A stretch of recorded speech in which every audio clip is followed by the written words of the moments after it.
Welcome again, in the fifth part of Hazrat Adam, the first prophet and human being on earth. My name is Muhammad Umair, and you are watching my YouTube channel, Umair Islamic Mind of Peace. So let's get started. Adam and Allah's promise. Allah the Almighty recounted this third lesson Adam learned in paradise. And indeed we made a covenant with Adam before, but he forgot, and we found on his part no firm willpower. And, remember, when we said to the angels, prostrate yourselves to Adam. They prostrated, all, except Iblis, who refused. Then we said, O Adam, verily, this is an enemy to you and to your wife. So let him not get you both out of paradise, so that you be distressed in misery. Verily, you have a promise from us, that you will never be hungry therein nor naked. And you will suffer not from thirst therein nor from the sun's heat.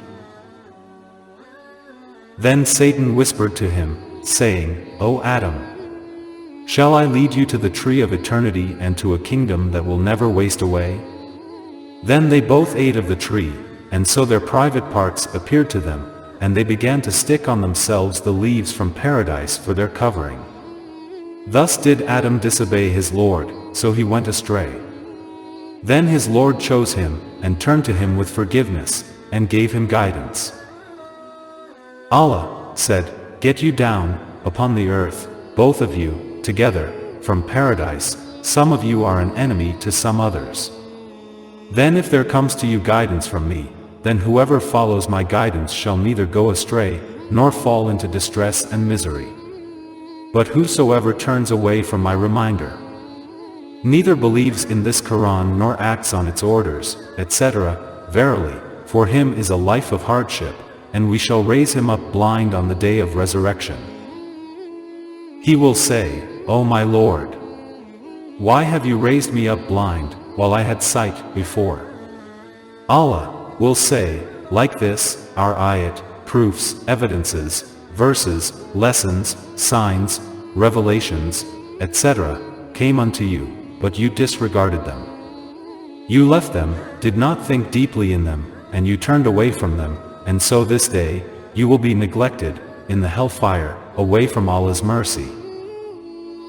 And thus do we requite him who transgresses beyond bounds, commits the great sins and disobeys his Lord, Allah, and believes not in his messengers, and his revealed books, like this Quran, etc., and believes not in the ayat, proofs, evidences, verses, lessons, signs, revelations, etc., of his Lord, and the torment of the hereafter is far more severe and more lasting. Why Adam and Eve descended? Some people believe that the reason why mankind does not dwell in paradise is that Adam was disobedient and that if it had not been for this sin, we could have been there all along. These are naive fictions because when Almighty Allah wanted to create Adam, he said to the angels, I shall make a vicegerent on the earth. He did not say, I shall make a vicegerent in paradise. Adam's descent on earth, then, was not due to degradation but rather it was a dignified descent. Allah knew that Adam and Eve would eat of the tree and descend to earth. He knew that Satan would rape their innocence. That experience was essential for their life on earth, it was a cornerstone of their vicegerency.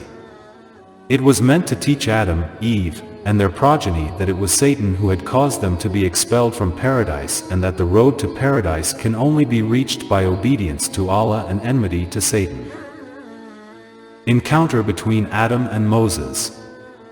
Abu Huraira narrated that Allah's messenger said, Adam and Moses argued with each other.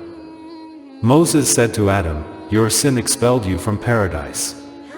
Adam said to him, You are Moses whom Allah selected as his messenger and as the one to whom he spoke directly.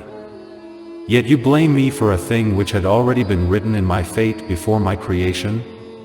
Allah's Prophet Muhammad said twice, so Adam outclassed Moses. Umar ibn al-Khattab also narrated that Prophet Muhammad said, Moses said, My Lord, May I see Adam who removed us and himself from the paradise? So Allah made him see Adam, and he said to him, Are you Adam? Adam said, Yes. And he said, Were you the one in whom Allah breathed his spirit, and before whom he bowed his angels, and to whom he taught the names of all things? Adam answered, Yes. So Moses said, What made you remove us and yourself from paradise? Adam said unto him, Who are you? He said, I am Moses.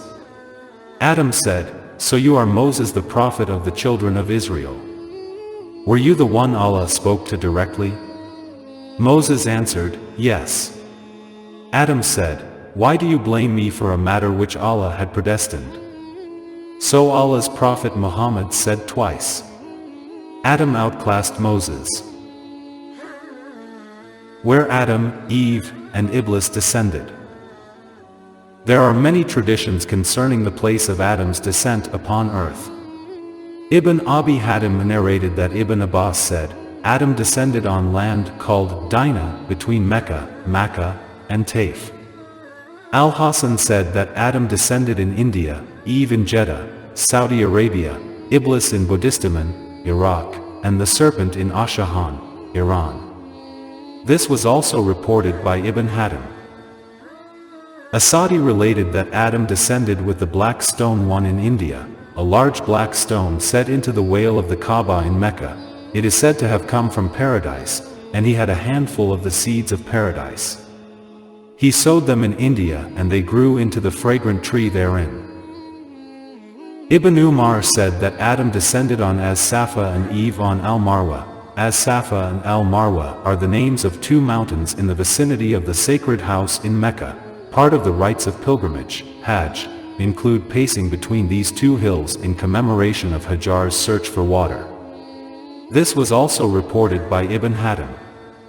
Abdul Razak reported that Abi Musa al-Shari said that when Allah ordered Adam to descend from paradise to earth, he taught him the making of everything and provided him with the crops from paradise. Abu Huraira narrated that Prophet Muhammad said, The best of days on which the sun has risen is Friday. On this day Adam was created, and on this day he was descended to earth. Adam's life on earth. Adam knew he bade farewell to peace when he left paradise. On earth he had to face conflict and struggle. No sooner had one ended than another began. He also had to toil to sustain himself. He had to protect himself with clothes and weapons and protect his wife and children from the wild beasts. Above all, he had to struggle with the spirit of evil. Satan, the cause of his expulsion from paradise, continued to beguile him and his children in an effort to have them thrown into the eternal hellfire. The battle between good and evil is continuous, but those who follow Allah's guidance should fear nothing, while those who disobey Allah and follow Iblis will be damned along with him. Adam grasped all of this, and, with the knowledge of this suffering, he started his life on the earth. The only thing that allayed his grief was that he was master of the earth and had to make it yield to him. He was the one who had to perpetuate, cultivate, construct, and populate the earth. He was also the one who had to procreate and raise children who would change and improve the world. The first 4 children. The pinnacle of earthly bliss was reached when Adam and Eve witnessed the birth of their first children, a set of twins. Adam was a devoted father and Eve a contented mother. The twins were Cain, Cabal, and his sister. Later Eve gave birth to a second set of twins, Abel, Habil, and his sister. The family enjoyed the bounties and fruits of the earth provided by their Lord. The children grew up to be strong and healthy young adults. Cain tilled the land, while Abel raised cattle. Next part we will see in our next video. Keep watching and subscribe my YouTube channel. Thanks for watching.